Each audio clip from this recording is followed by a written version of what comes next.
Bienvenidas.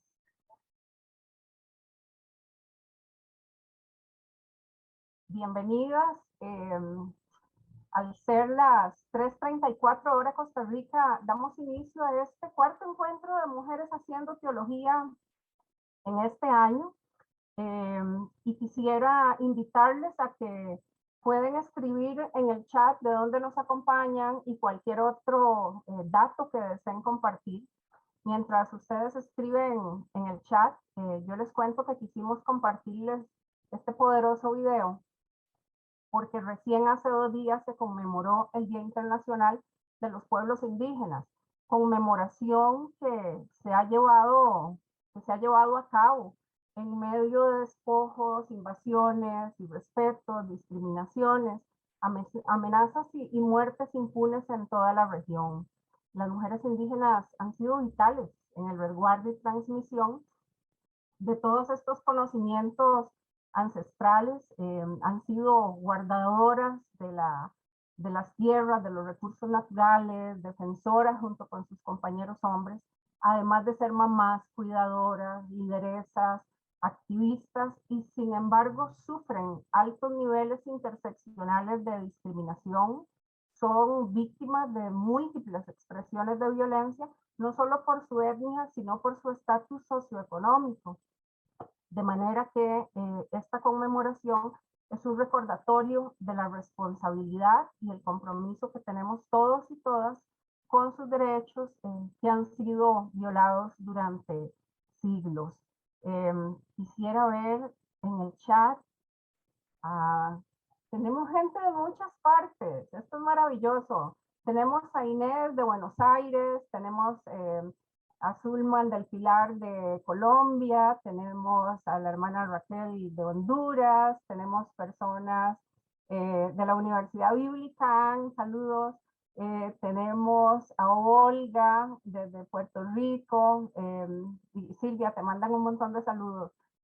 Tenemos a Rolling desde Estados Unidos, tenemos a Teresita de Ecuador, a Diana desde Buenos Aires, Ana y Nora, guatemaltecas en Nueva York, saludos desde México, tenemos a Nelis, saludos Nelis desde Heredia, saludos desde Bolivia, Yolanda, le manda Silvia, qué lindo tantos mensajes. Tenemos a María Elena López desde México, tenemos a Lucio Rubén desde Lima, Perú, tenemos a Mónica desde Ecuador, tenemos a quien más, a Leti desde México, saludos desde Santa Fe, buenas noches desde Brasil, gracias Chacá, tenemos a Luz Rodríguez desde Colombia, gracias por estar a cada una de ustedes, de verdad.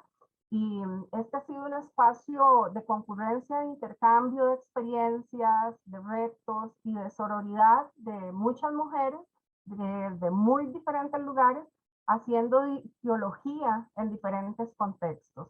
Así que nos encantaría iniciar con una oración, y si alguien desea hacerla, por favor, este es el momento.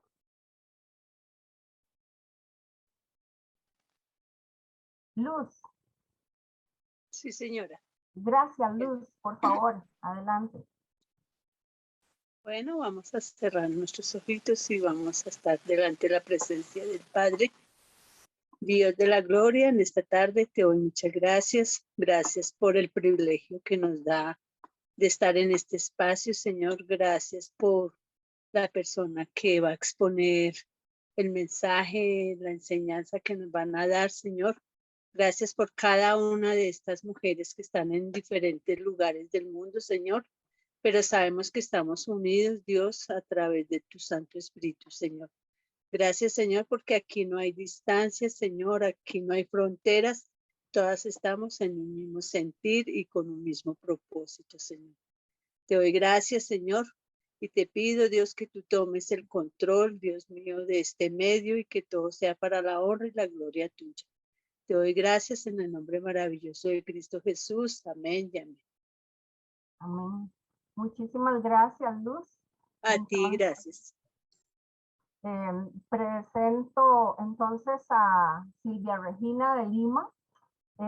Silvia es teóloga biblista con estudios de doctorado en estudios de la sociedad y de la cultura con el tema modernidad, colonialidad y teología. Es investigadora, es formadora, ha participado en muchísimos procesos de formación en diferentes iglesias y organizaciones basadas en la fe, en comunidades urbanas y rurales, ha sido docente, es activista de derechos humanos, es autora de producciones teológicas, producciones teológicas negras feministas en América Latina. Ha publicado libros, artículos en revistas de difusión en Latinoamérica, artículos de opinión que han movido la rama denunciando la religiosidad y las discriminaciones. Ha trabajado con grupos de lectura popular. Fue profesora de Nuevo Testamento en la Escuela de Ciencias Bíblicas de la UL y actualmente es la directora del Departamento Ecuménico de Investigaciones. Pero voy a dejar que sea ella quien les cuente su caminar para aprovechar el tiempo. Silvia, mil gracias por la invitación y por estar aquí. Adelante. Bueno, a mí me da hasta un susto así, pero sabe ese susto rico, ¿verdad? Yo creo que hay susto rico también, ¿verdad? Hay susto y hay susto rico. Entonces yo siento así como, ¡ah! Y más con tanta gente y con gente que hacía tanto tiempo, ¿verdad? Cacá, Yolanda, bueno, Lucio, no voy ni a decir los nombres, porque voy a tener que repetir los nombres, María Elena. Entonces, mira, Nelina, Dios mío, no es posible. Entonces aquí podíamos estar ahí como que hablando, ¿verdad? Toda una vida, pero de verdad me siento muy, muy emocionada en verlas. Y yo que a veces ando peleando con la virtualidad, ahora estoy súper feliz. Y qué bueno que está esa forma, ¿verdad? Solo así para reunir esa gente tan linda y tan amiga y de tanto compromiso y de tantos años. Nelina, pero ¿cuánto tiempo? ¿Verdad? Bueno, entonces, queridas, muchas gracias por llegar. Y a muchas de ustedes tengo que decir también gracias por ser parte de mi vida, porque lo que yo empiezo a compartir ahora es un camino que, por supuesto, yo no lo hice sola, ¿verdad? Y encontrar con cada una de ustedes ha ido transformándome profundamente. Entonces, lo que voy a estar compartiendo esta tarde es fruto de ese caminar, y de verdad lo digo así de todo corazón, ¿verdad? De ese caminar colectivo. Y capaz que ustedes se encuentren con pedacitos de esa historia, porque yo creo que nuestras historias tienen mucho en común. Una de las dificultades que yo sentía para preparar ese nuestro encuentro era exatamente eso, o sea, ¿cómo lo preparo? ¿Cómo pongo aquí? Me decían, compartir tu experiencia, los desafíos, tu caminar. Y yo pensaba, ¿y por dónde empiezo? ¿Verdad? Empiezo por un orden cronológico, por un orden temático, y uno, ¿verdad? Uno a veces se complica tanto la vida con esas preguntas que no caben, ¿verdad? Entonces, de mucho orden, de mucha estructura. Entonces pensé, va saliendo, ¿verdad? Compartir entonces ese mi caminar. Y cuando yo lo sentía, pensaba, algunas palabras, ¿verdad? Algunas metáforas, algunos símbolos fueron llegando a mi corazón y a mi mente. Y uno de esos símbolos era la tierra mismo, la tierra.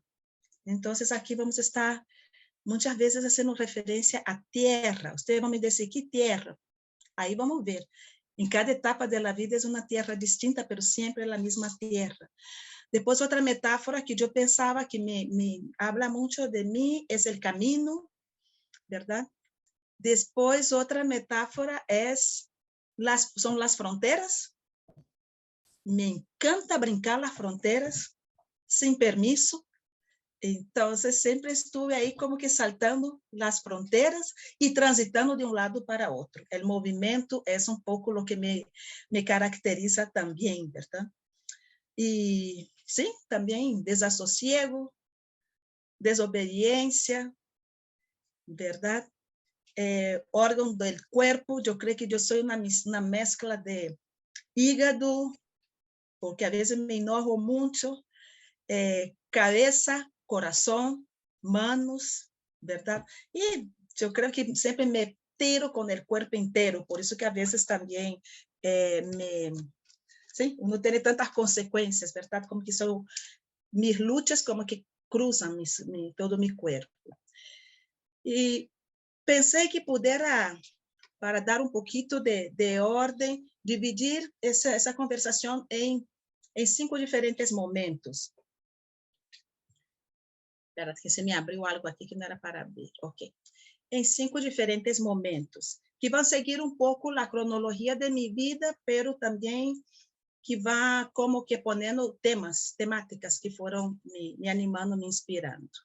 E esse primeiro momento, aí um momento que eu chamaria del origen, verdade? Que eu pensava, de onde viene, de onde vengo, verdade? Y de dónde viene también esa mi inspiración o ese mi compromiso teológico. Entonces, para hablar un poco de mi origen, bueno, todos saben que yo soy brasileña, afrodescendiente, y cada vez yo creo que más afrodescendiente y menos ninguna nacionalidad. Nunca me hice costarricense, nunca me nacionalicé. Yo comentaba, hace poco celebramos una fiesta aquí para celebrar mi cumpleaños. Entonces yo decía que conmigo, para mí, siendo afrodescendiente es suficiente. Y entonces cada vez más, ustedes van a ver como que cada vez más me siento afrodescendiente. Entonces, ¿de dónde vengo? Vengo de mis ancestros, mis ancestras de África. Vengo de Barra do Piraí, una ciudad en Río de Janeiro, en la provincia de Río, de una familia católica. En ese tiempo decíamos católica practicante, ¿verdad? Que no era cualquier católica, decimos ahí. Mi mamá y mi papá siempre fueron muy activos en la iglesia. Vengo de una mamá activista política, de movimientos de mujeres, del Partido de los Trabajadores, ¿verdad? Y de un papá de comunidades, de iglesia, que la gente lo llamaba el sacerdote del pueblo, y que siempre fue muy comprometido con la iglesia católica. Y bueno, tengo 3 hermanas y un hermano que peleaban conmigo un tiempo, porque yo a todos decía mi hermano y mi hermana, y mis hermanas decían, nosotras somos tus hermanas de verdad. Entonces tengo esas hermanas, y que ahora que ya no está mi papá y mi mamá, yo siento que los lazos como que se fortalecen muchísimo, ¿verdad? Los lazos, a veces no, pero en nuestro caso sí. El ser hermanas nos ha fortalecido mucho. Y desde muy joven, yo participé también como catequista, como miembro del grupo de jóvenes de la Iglesia Católica. Y ahí empiezan también muchas situaciones de mucha resistencia a la estructura de la Iglesia Católica. Entonces, desafiaba, una vez busqué un pleito con el sacerdote, me expulsaron, expulsaba el grupo de jóvenes, ¿verdad? Porque yo fui a decir a él que él era tanto iglesia como yo. Yo creo que fue mi una de las primeras, no, hay otra anterior, pero una de las lecturas teológicas que hacía en ese tiempo, tenía como 15 años, ¿verdad? Entonces yo no dije, yo soy tan iglesia como usted, me salió, usted es tan iglesia como yo, ¿verdad?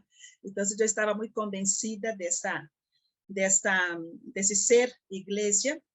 Y quizá en esa parte de origen, ¿verdad? Para ir cerrando, me recuerdo un primer momento de curiosidad, porque yo creo que para ser teólogas es importante tener mucha curiosidad, creatividad, más en un mundo, en iglesias tan patriarcales, mucha curiosidad.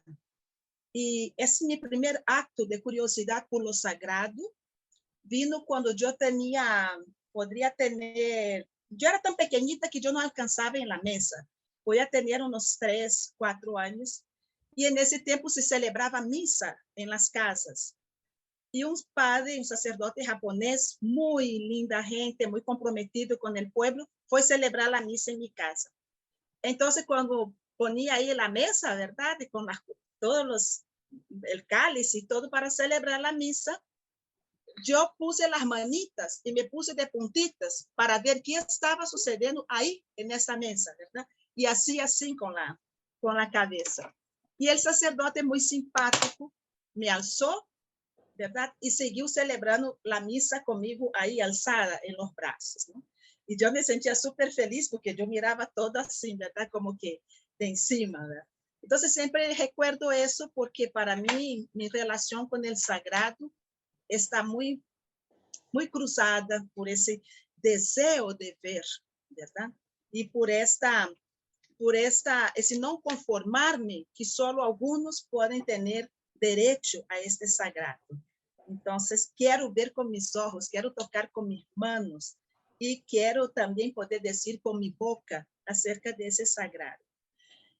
Y eso sería un poco de mi origen. Mi familia, por ser muy católica, nunca me permitieron acercarme de las religiones, digamos, voy a poner aquí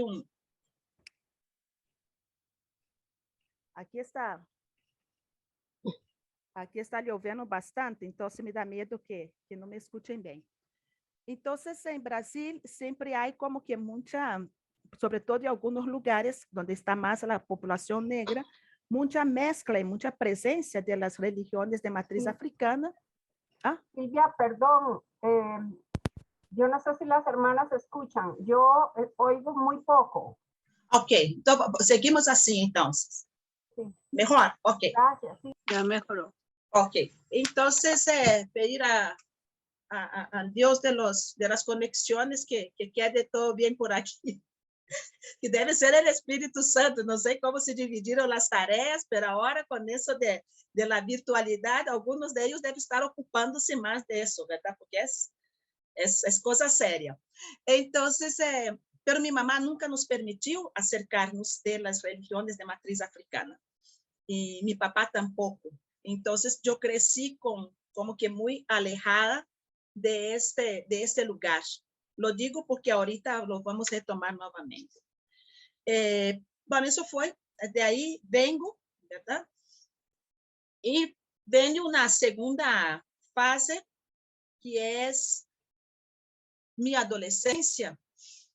Y en esa adolescencia, bueno, dos palabras que yo ponía aquí era inquietud y desasosiego, y también un deseo muy grande, muchas veces, de provocar a mi mamá, porque mi mamá también era de iglesia, ¿verdad?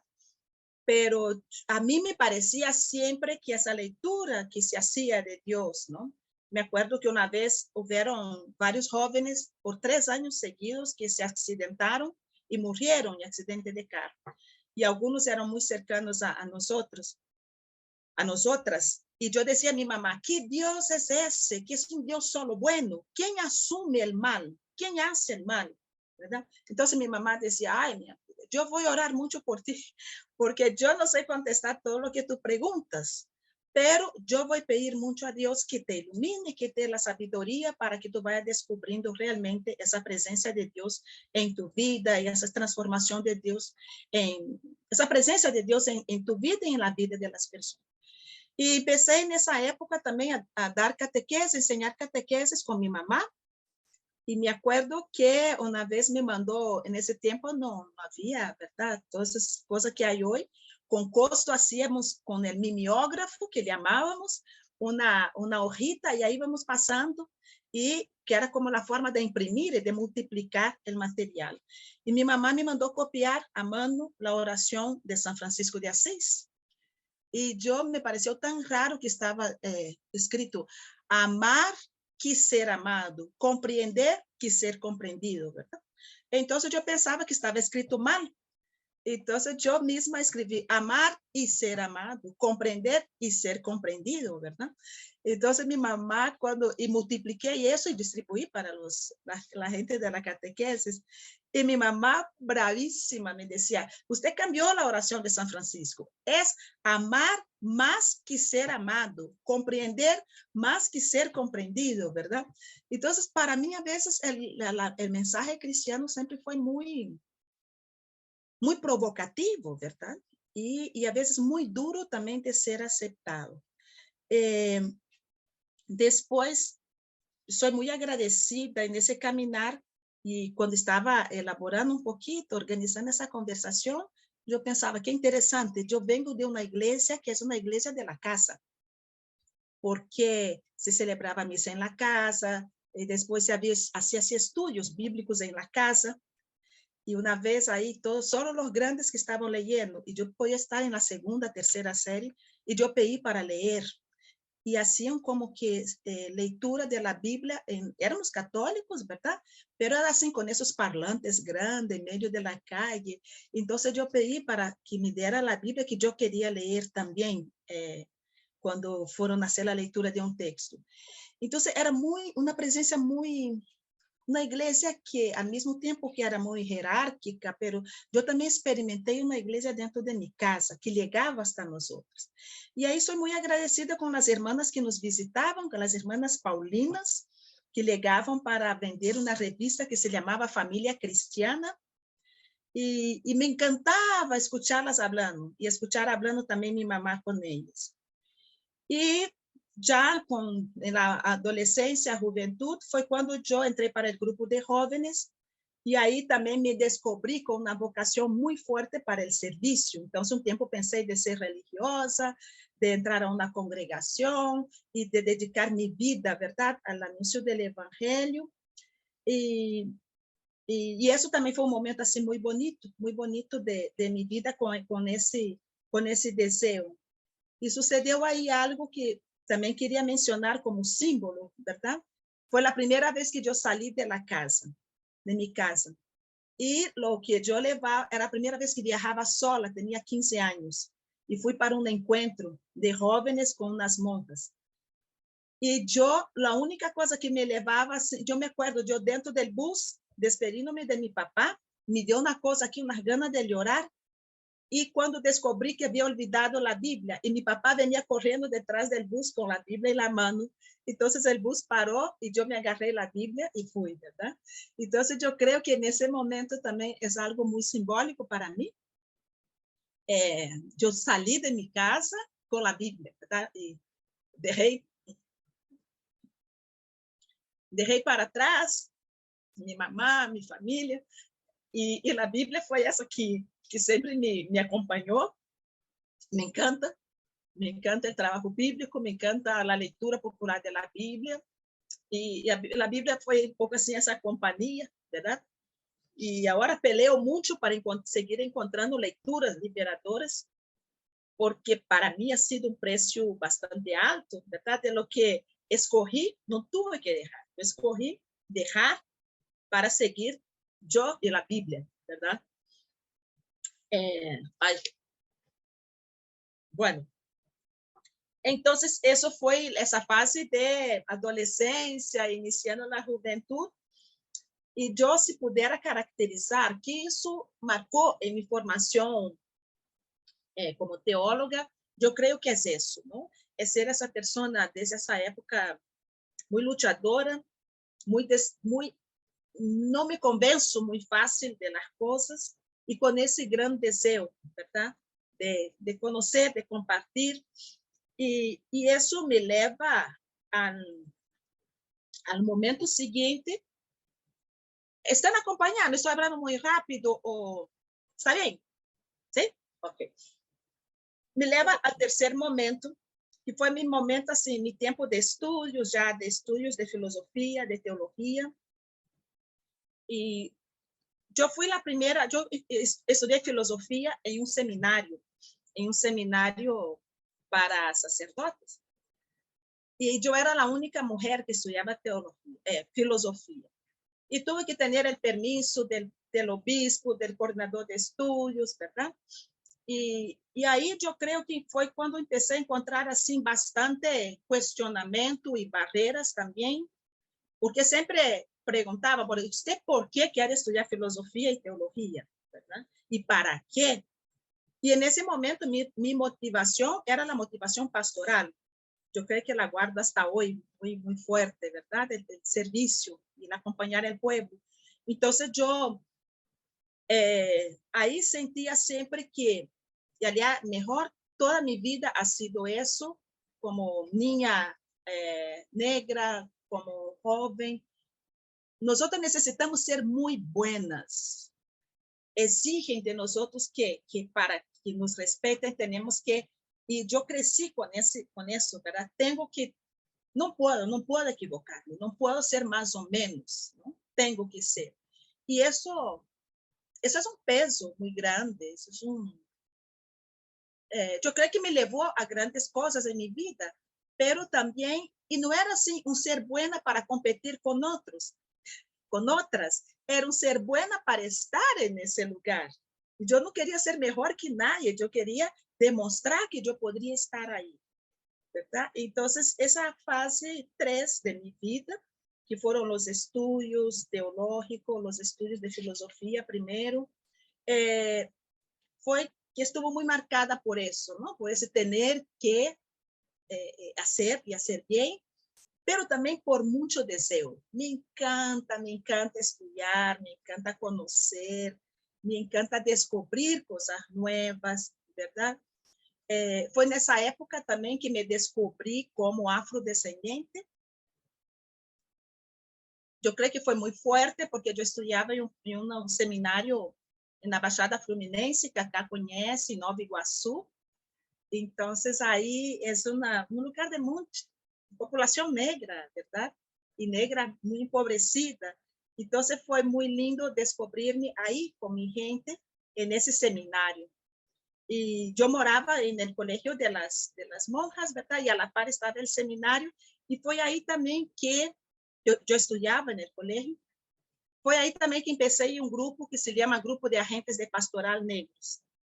Y a partir de ahí, el desafío era, como estaba en los estudios filosóficos y teológicos, nosotros asumíamos hacer cualquier trabajo, cualquier monografía, lo que se nos pedía era siempre con la cuestión negra, ¿verdad? Los evangelios, bueno, que tiene que ver con los negros. La filosofía de Platón, de Aristóteles, cómo trabaja esas cuestiones relacionadas con lo que es el racismo. Yo creo que veíamos negritud en todo, ¿verdad? Y posiblemente hasta donde no había, pero ahí estábamos nosotros para descubrir si había o no. Entonces esa fue una época muy bonita, ¿verdad? Descubrirme. Después fui a morar con la comunidad negra también, en la Baixada Fluminense. Y ahí ya empezó mi contacto con las religiones de matriz africana, que al inicio yo frecuentaba, pero era solo para recuperar, del punto de vista cultural, esos elementos de la cultura afro. Y ya con el tiempo fui viendo cómo me involucraba en eso, ¿verdad? Bueno, me fui sintiendo cada vez más parte de este mundo. Y ahora al final lo voy a retomar porque ha sido lo que ha cambiado realmente mi vida, mi forma de entender el cristianismo y lo que pone para mí hoy muchos desafíos. También en ese periodo fue cuando descubrí el CEBI, el Grupo Ecuménico de Biblia, y empecé a ser parte de ese grupo de estudios bíblicos en Brasil. Y para mí fue muy importante también porque era ahí que se daba el trabajo con las comunidades, el acompañamiento de las comunidades. Y cuando ya empecé el estudio de teología, en la clase de teología fundamental que teníamos, yo estudié en la Pontificia Universidad Católica de Río de Janeiro, y en la clase de teología fundamental con la profesora María Clara Bingemer, que es una laica jesuita, cuando ella nos preguntó por qué están aquí, por qué quieren estudiar teología, entonces yo contesté, yo quiero pensar a Dios con cabeza de mujer negra. Y no tenía idea, ¿verdad?, de que eso era un proyecto de vida, ¿no? Que eso era toda una vida, que yo creo que puede sintetizar mi vida hoy. Ese esfuerzo de pensar y sentir a Dios desde, solo que no es solo cabeza, ¿verdad? Yo decía cabeza, pero es desde un cuerpo, una existencia negra. Y ahí fue muy importante, me metí en todo que era cosas de organización, de estudiantes de teología, y realmente mi tesis no, se llamaba monografía del bachillerato de teología, fue con el tema de la encarnación. Siempre me encantó pensar ese Jesús tan encarnado en nuestras vidas, en nuestras historias, ¿verdad? Entonces eso fue un poco lo que yo llamo esa tercera fase, el tiempo del deseo, ¿no? Del deseo de conocer, y conocer así, conocer con, sí, sentir placer realmente en ese conocer, y conocer a Dios, a la diosa, a la experiencia religiosa, así como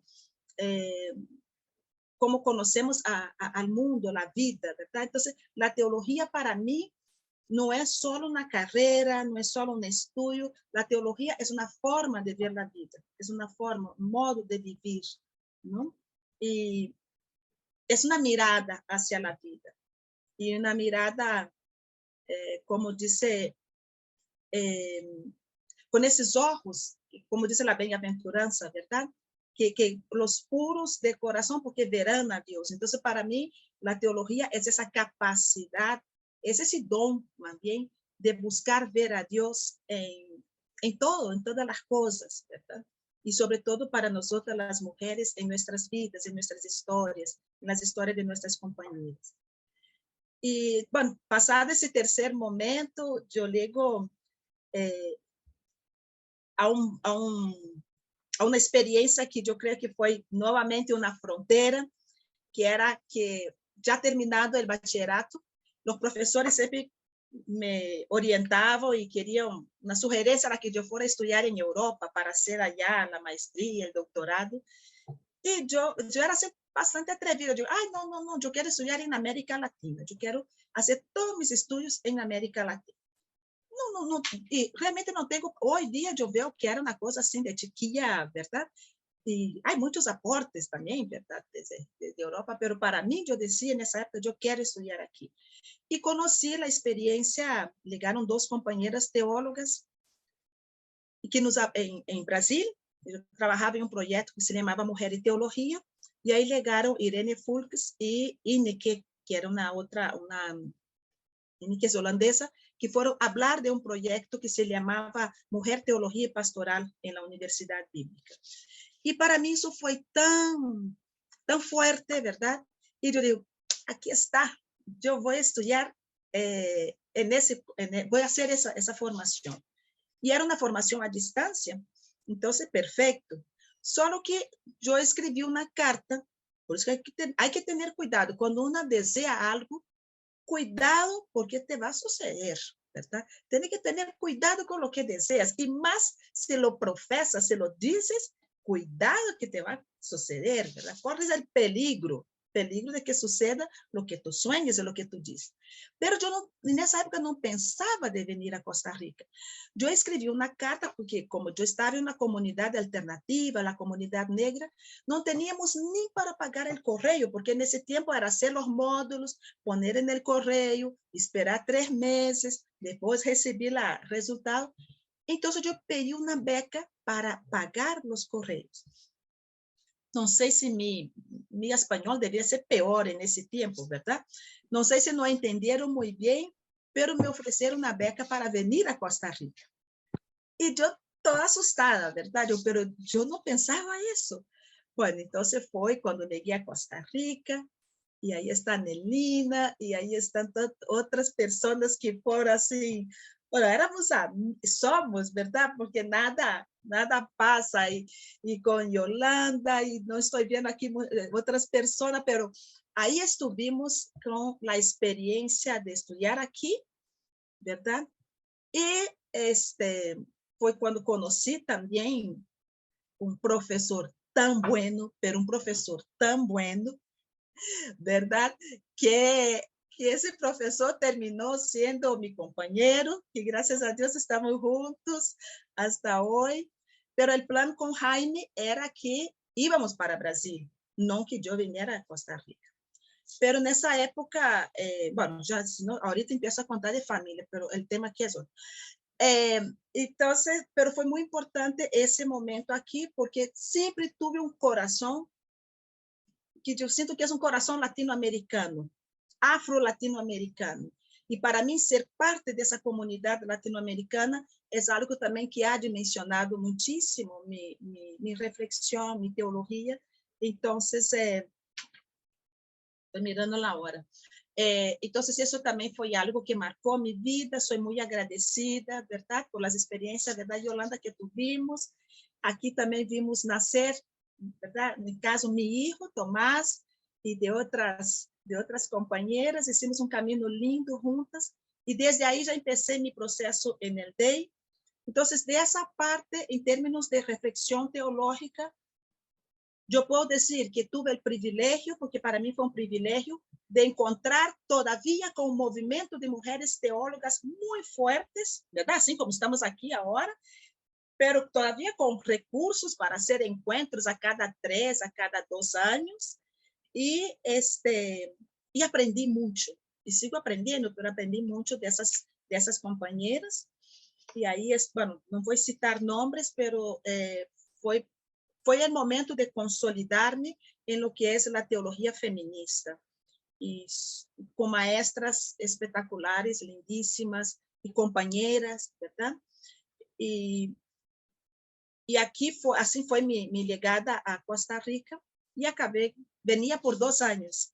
Entonces ya tengo 27, así que un poquito, algo pasó, ¿verdad? Pero esa característica de esa teología latinoamericana y de liberación, ¿verdad? Eso, yo vengo de esa es una otra corriente muy fuerte, es una otra sangre que pasa mucho por mi cuerpo, ¿no? Y aprendo demasiado. También en el medio, dentro de la teología latinoamericana de liberación, yo siento que ese ha sido un espacio de muchos pleitos también, de muchos conflictos con los compañeros teólogos. No ha sido fácil. Como diría una compañera, no es que me abrieron la puerta, es que yo metí el pie y entré, ¿verdad? Entonces, hay muchas veces para algunos espacios que eran muy cerrados, ¿verdad? Todavía hay espacios de teólogos muy cerrados. Aquí era empurrando la puerta, no voy a decir meterle pie, pero empurrando la puerta, ¿verdad? Para poder entrar y para poder estar. Y también encontré mucha solidaridad, eso sí, de parte principalmente de las compañeras, pero también de algunos compañeros teólogos. Entonces, esa fue la otra frontera, ¿verdad? Que ultrapasé, que enfrenté y que todavía estoy ahí. Me siento muy centroamericana, no puedo decir que me siento muy costarricense, me siento muy centroamericana. Y a veces, cuando voy a decir un nosotros, el nosotros sale más como una mujer, bueno, de Centroamérica, afro-centroamericana. Y eso para mí es, y lo hago así con mucho orgullo. Y hace poco hicimos una fiesta aquí, que yo celebré mi cumpleaños, y yo decía, esa fiesta es para realmente agradecer a esa comunidad centroamericana, costarricense, que me ha recibido así que me ha alzado, abrazado y me ha acompañado en ese tiempo. Y para terminar, yo estoy perdida con el tiempo, yo no sé. Ahí cualquier cosa seguimos un poquito más. Yo creo que una de las fronteras, porque yo decía a ustedes que esa palabra tierra, frontera, ¿verdad? Ha marcado mucho mi caminar. Y yo creo que una de esas últimas fronteras, pues, ha sido volver a mi tierra madre, África. Eso ha sido muy fuerte para mí, porque cuando yo estaba viviendo en la Baixada Fluminense, que conocí esa casa de Candomblé, la Madre de Santo me dijo, bueno, me gustaría que tú fueras Eked, que significa alguien que auxiliar, ¿verdad? De la casa. Y yo, ay, sí, está bien, pero nunca sucedió nada. Y después me vine a Costa Rica y, bueno, tantas cosas que pasaron. Y yo guardaba las pocas cosas que sabía, guardaba en mi corazón y practicaba. Vestir blanco los viernes, bueno, hacer alguna ceremonia, pero prender mi candelita para Oxum, que es mi madre, ¿verdad? Mi candelita a Oxum los sábados, y eso era, nada más. Y hace como 6 años, yo fui, bueno, la historia es muy larga, pero voy a ser la cortita. Yo fui a visitar una amiga que estaba en una casa de candomblé, donde ella frecuenta. Candomblé, para los que no saben, es una religión de matriz africana, que viene mucho de estas orígenes, el mismo origen que, digamos, que la santería, ¿verdad? Entonces, en esos países, todos donde está la población afro, está algo de esas religiones de matriz africana. Cuando yo llegué a esa casa, me dijeron que fueron a hacer un juego de caracoles para que yo pedí que estaba muy cansada. Y la cuestión es que ahí salió nuevamente los orishas diciendo que me estaban esperando, que yo debía ser iniciada. Y entonces ese proceso fue demasiado fuerte, demasiado lindo para mí. Y Jaime logró hacer Jaime es excelente, es maravilloso, es mi compañero.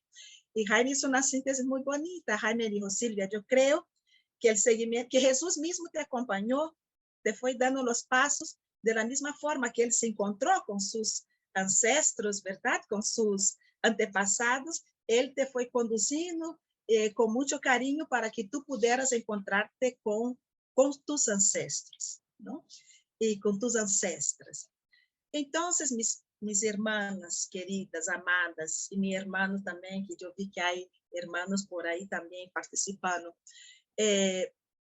Yo hoy, mi vida, yo creo que está muy marcada por eso, por esa transformación, por ese encuentro con la religión, con la experiencia religiosa de mis antepasados. Vivo vivo en la diáspora de la diáspora, ¿verdad? Porque las religiones de matriz africana son religiones comunitarias. No existe ser de candomblé sin estar en una comunidad. Entonces yo vivo ese dolor de estar separado de mi comunidad y cada vez más, ahí no puedo explicar, pero voy sintiendo unas conexiones tan fuertes, ¿verdad? De que la gente está celebrando cosas allá y yo las siento aquí y que pues, es una conexión que demuestra que realmente lo que vemos, lo que entendemos, no es nada o es muy poquito frente al gran misterio que es la vida, ¿verdad? El gran misterio. No me siento en contradicción con mi vivencia también cristiana. Jaime es menonita, entonces aquí yo participo, no soy así asidua, ¿verdad? No voy todos los domingos al culto, pero participo también de la comunidad menonita. Entonces, ahora aquí se va a celebrar el Día de la Madre, entonces ya viene esa cosa que las hermanas, no, venga a celebrar con nosotras. Y participo también con ellas. Y, y en mi trabajo en el DEI, que es donde estoy ubicada laboralmente, y tengo que decir también como un espacio de activismo, de pastoral, es algo que hay muchas cosas, por eso es complicado a veces también la relación en ese sentido. Pero en el DEI yo creo que es un lugar donde yo puedo cultivar mucho de eso, ¿no? De la dimensión latinoamericana, de la teología feminista, de la teología negra. Es un espacio, ahora tenemos la Casa DEI, que es un espacio para recibir personas defensoras de derechos en situación de riesgo. Entonces, ahora mismo, antes de llegar aquí, yo estaba ahí con las compañeras que están. Entonces, es un espacio también para trabajar la Biblia, ¿no? Trabajar la lectura popular de la Biblia. Entonces, eso es lo que caracteriza mi vida esos últimos años. Ya realicé, pero todavía falta ahí cerrar un proceso con del doctorado ya terminé la tesis, terminé todo, solo puedo tener ahí el tal papel. Pero, bueno, y la defensa ya, pero eso para mí no es tan importante. Para mí lo importante es que pude hacer ese doctorado en estudios de la sociedad y la cultura, y ahí fue un momento de una gran síntesis en mi vida, porque ahí yo trabajé el tema de modernidad, colonialidad, esclavitud en los sermones de Antonio Vieira, que es un jesuita portugués brasileño del siglo XVII. Fue un trabajo muy duro y lo menciono aquí porque yo pienso que mi teología pasa a ser muy diferente a partir de ese ejercicio que hice. Y a veces era empezar a leer y empezar a llorar, porque el tema de la esclavitud negra es un tema que no tiene cómo compartir, ¿verdad? No tiene palabras para decir. Entonces, para mí era un momento así también de decir, mira, ¿sigo siendo cristiana o no? ¿Verdad? ¿Y de qué sirve ese cristianismo? ¿Dónde nos lleva? ¿Verdad? Entonces les digo así con mucho cariño que en ese momento como que yo soy muy controladora, así dice. Yo creo que es verdad. Entonces yo quiero también tener mucho control de qué va a pasar, cómo va a ser. Entonces ahora estoy aprendiendo a dejar fluir. Entonces para mí, aquí está lloviendo bastante ahora, y esa imagen del agua, de la lluvia que no falta en Costa Rica, ¿verdad? Para los que ya pasaron por aquí, es algo que tiene que ver mucho con mi espiritualidad. Es una espiritualidad del dejar fluir. Y otro elemento, y quería destacar, y con eso termino, es que en esta teología del camino, del caminar con las mujeres, del caminar con las comunidades afrodescendientes, de romper fronteras, de empujar la puerta, ¿verdad? En ese camino, otro elemento que marca mucho mi vida actualmente es esa solidaridad y ese compromiso y ese cariño y el cuidado con las personas migrantes. El tema de la migración es algo que me toca en ese momento tan profundamente, ¿verdad? Y me toca en diferentes sentidos, porque Costa Rica es un país de paso. Aquí estamos en un corredor de un va y viene de gente. Y he pensado mucho en esa dimensión de la espiritualidad vinculada al tema de la migración, que es esa provisoriedad. Ese Dios que, como dice en Hechos de los Apóstoles, en el discurso de Esteban, ese Dios que no es Dios de templo, pero es Dios que arma su tienda entre nosotras y entre nosotros. Entonces, con las personas migrantes estoy experimentando eso de ver cómo ese Dios es un Dios que es muy liviano, o sea, el templo es muy pesado, entonces por eso que es una tiendacita, y la gente cuando está migrando tiene que dejar muchas cosas para atrás, y va dejando siempre, no solo una vez, no solo una vez. Aquí tuvimos la historia de una niña haitiana, que eran dos hermanitas, y les celebramos el cumpleaños cuando estaban aquí el año pasado, porque durante la pandemia el DEI abrió su espacio para las personas migrantes. Y estuvo aquí y fuimos a celebrar el cumpleaños de su hermanita, y la hermanita tenía un vestido así, ¿verdad? Todo de esos vestidos armaditos así. Y le preguntamos a ella, ¿y tu vestido? Y dijo ella, no, mi mamá lo botó. Y cuando fuimos a preguntar, la mamá dijo, es que se mojó. Y esos vestidos pesan mucho y teníamos que salir corriendo y dejar muchas cosas para atrás. Entonces, los vestidos, los juguetes, o sea, esas cosas así que a veces tienen tanto afecto, eso queda para atrás.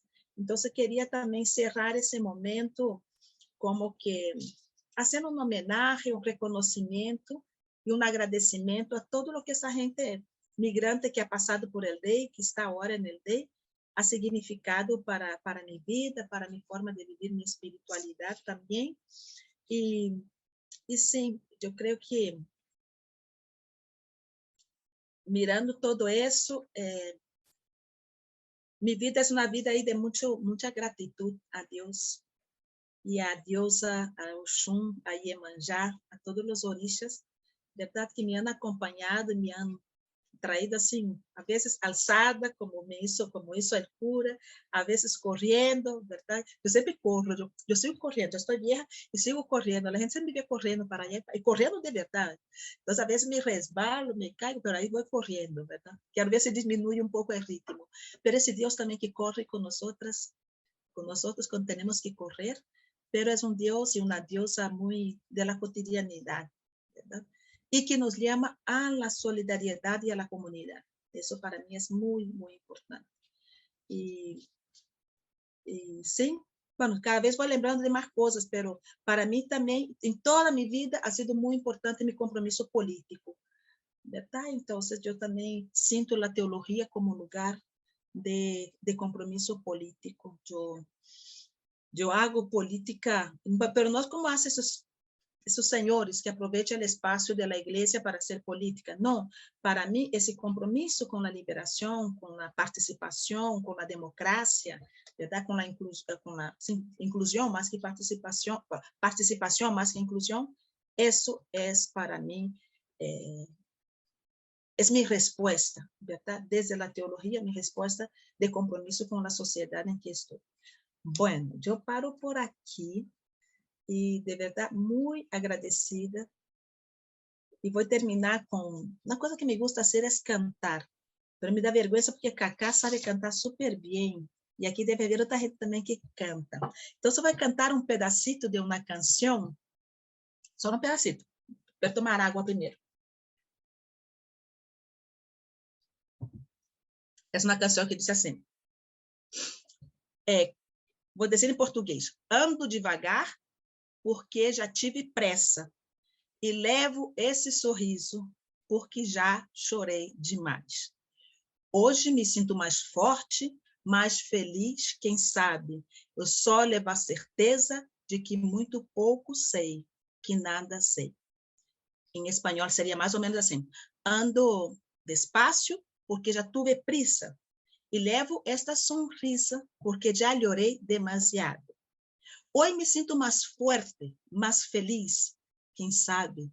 Eu só levo a certeza de que muito pouco sei, eu nada sei. Melinda é outra também que sabe que canta super bem e toca super lindo. Então, a canção é mais ou menos assim. Ando devagar, porque já tive pressa e levo esse sorriso, porque já chorei demais. Hoje me sinto mais forte, mais feliz, quem sabe, eu só levo a certeza de que muito pouco eu sei, eu nada sei. Muchas gracias. Silvia, muchas gracias. Muchas gracias por compartirnos tu ruta de vida, tus sospechas, tus rupturas, tus retos, tus aportes, todo este crecimiento teológico. Y a partir de la historia de Silvia, vamos a dividirnos 15 minutos en pequeños grupos. Le va a llegar la invitación. Y las preguntas más bien que vamos a estar comentando en ese grupo pequeño están en este momento en el chat, ¿sí? ¿Qué me inspiró a entrar en este espacio de reflexión teológica? Y la otra pregunta es, ¿qué me anima a mantenerme en este camino? ¿Sí? Voy a volverlas a pegar aquí al chat porque están entrando todos los merecidos agradecimientos y reconocimientos. Entonces, vamos a estar en un grupo pequeño, vamos a compartir las respuestas de esas preguntas y vamos a volver en 15 minutos con Silvia para hablar de las inquietudes que surgieron o cualquier pregunta que le queramos hacer. ¿Qué les parece? Ok.